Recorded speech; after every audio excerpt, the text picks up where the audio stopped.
lẹ́nu ọ̀tá mọ́tọ́rọ́ aṣẹ́wó ara tí ń bẹ lẹ́nu ìjímèrè èyí tí ń bẹ lẹ́nu olólàájú tọ́jọ́ bẹ ẹranko.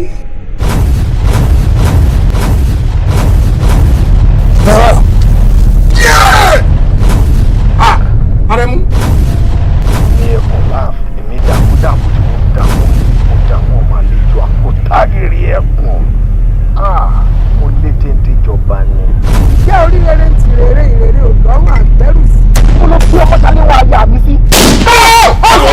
Tí ìbára yà mí, ewúrẹ́ ìlú yà lọ sí.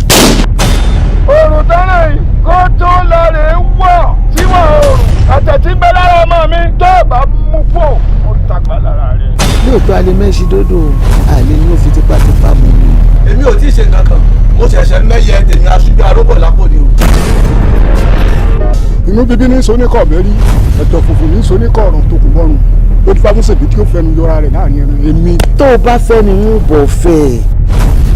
Àrẹ̀mú ọ̀rọ̀ gbàgbọ́n lọ́jà oníkì ẹlẹ́gẹ́ láàrin ọjọ́ méje lónìí a gbọ́dọ̀ fi ìlú ìsílẹ̀.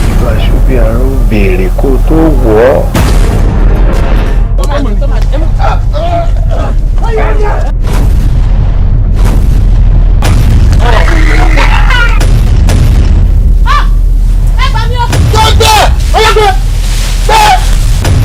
Ẹni pàkúlùkù ò ní kádùn ẹni pàtàlàmọ̀gbò ò ní kóṣù ẹni tó péjọ tó pa káràkátà ni ò ní pọ́dún mẹ́ta.